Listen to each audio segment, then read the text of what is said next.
지금까지 단순한 우울증으로만 알고 치료해왔어요. 2달여 치료 만에 안정을 찾으신 환자분께서 한숨을 내쉬면서 꺼낸 한마디입니다. 우울증에도 종류가 있다는 사실을 알고 계셨나요? 40대 주부 아무개 씨는 매년 계절이 바뀔 때마다 울적하고 무기력함을 반복적으로 느끼고 있었습니다. 잠도 제때 자지 못하고 상당히 불규칙적으로 몰아서 자거나 식사도 상당히 불규칙적으로 하면서 체중도 심하게 줄었습니다. 어떤 해에는 본인이 노력해서 넘기기도 하지만 깊은 수렁에 빠질 것 같을 때는 가까운 의원에서 수면제나 안정제로 그 고비를 넘기곤 했는데요.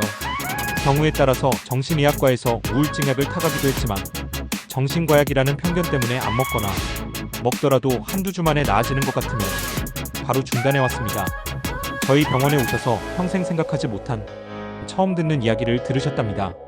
본인은 지금까지 단순한 우울증으로만 알았고 다들 그렇게 치료해왔는데 아닐 수 있고 다른 진단이라는 말씀이었어요. 바로 오늘 이야기할 양극성 우울증에 대한 이야기입니다. 일반적으로 미디어나 일반인들이 흔히 지칭하는 우울증은 사실 정확한 명칭으로 우울장애라고 하며 양극성 우울증과 구분하기 위해서 단극성 우울증이라고 해요. 영어로 모노폴라 디프레션, 모노는 하나라는 뜻이고 폴이라는 건 극성을 뜻하는 단어입니다.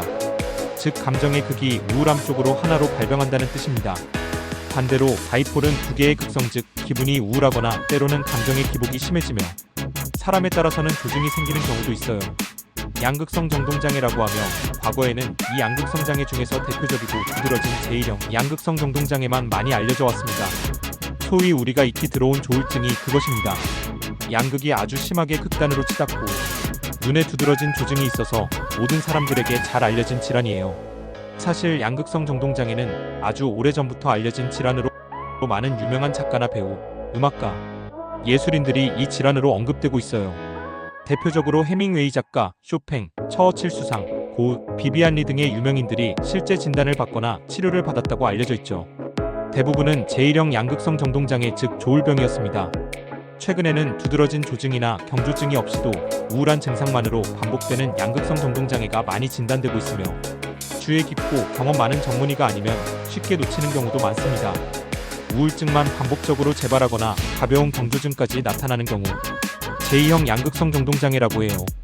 그 외에서 계절성 정동장애의 일부, 급속순환형 정동장애 등의 진단도 이러한 특성을 보이고 있습니다. 결국 이런 양극성 특성을 가진 정동장애에서 우울한 시기에 진단을 하게 되면 일반적으로 지칭하는 우울증과 구분하기가 쉽지 않다는 것이에요. 우울한 시기에는 단극성이든 양극성이든 동일한 우울감, 무기력감, 심하면 자살 충동, 조절되지 않는 감정과 식욕 저하, 의욕 저하를 보이기 때문에 그 하나의 시점 증상만으로 감별하기 쉽지 않답니다. 그럼 왜 구분을 해야 할까요? 바로 생물학적인 특성이 전혀 다른 질환이기 때문에 치료 방법과 치료 약물이 다르기 때문이에요. 가령 양극성 우울증 환자분에게 단극성 우울증약을 잘못 사용하게 되면 우울감이 회복되는 것을 지나서 기분이 너무 들뜨고 에너지가 갑자기 상승하게 됩니다. 그게 왜 위험하냐면 때로는 조절되지 않는 기분으로 원래 없던 조증이 생기거나 아주 예민한 감정 폭발, 충동성, 폭력성을 보이기도 하고 평소와 다른 충동 구매로 인한 과소비, 경우에 따라서는 불면과 과성욕증까지 나타나다가 드물긴 하지만 심한 경우는 제1형 양극성 정동장애에서나 보일 수 있는 조증 증상으로 이상행동까지 보여 응급실에 실려가기도 합니다. 때로는 환자분 본인도 느껴서 약물을 중단하는 경우가 많아서 조증으로까지 가는 경우는 많지는 않습니다. 따라서 우리가 흔하게 처방하는 우울증 약물도 함부로 처방하거나 먹으면 안 됩니다. 꼭 정신건강의학과 전문의에게 처방과 치료를 받으시기를 권해드려요. 보통 단극성 우울증의 경우 항우울제가 효과가 있다 하더라도 한두 달은 꾸준히 먹어야 효과가 나타나는데 반하여 만일 양극성 우울증 환자가 잘못해서 항우울제를 복용하는 경우 그 반도 안 돼서 한두 주만 해도 우울증이 싹 다 나은 듯 보이는 급격한 임상향상을 보이기도 합니다. 따라서 본인이 약이 너무 빨리 잘 듣는다 하는 경우에는 우울장애가 아닐 수도 있다는 점을 유념하셔야 해요. 이 질환의 생물학적인 가장 큰 특징은 정서의 불안정성에 있습니다. 좋았다가 나빴다가 반복하며 파도를 탄다는 것이죠. 조증이 꼭 기분이 들뜨고 기쁜 것만은 아닙니다. 기분이 나쁜데 날카롭고 예민해지고 가까운 사람들에게 짜증을 부리며 화를 내는 디스포리아를 보이기도 합니다. 이를 혼합성 사파라고 해요. 실제 오랜 기간의 연구 통계에 의하면 조증 사파보다 혼합성 사파가 더 많이 발생한다고 합니다. 이 특징이 파도이다 보니 반복적이고 주기적인 특성을 많이 보인답니다. 재발도 잦습니다. 치료적으로는 항우울제를 사용하면 안 되고 기분조절제를 사용해야 합니다. 역시 우울증 약물과 비슷하게 한두 달은 투약을 해야 점차 차분함을 찾아가기 때문에 초기에는 수면이나 안정을 시켜줄 보조치료제를 함께 복용하는 게 일반적이에요.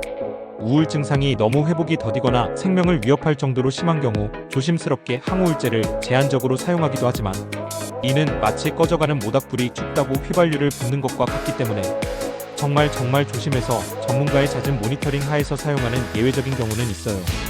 결론적으로 서론에서 방문하신 분은 양극성 우울증으로 진단하고 기분조절제와 다소의 보조치료제의 도움으로 안정을 찾으셨어요.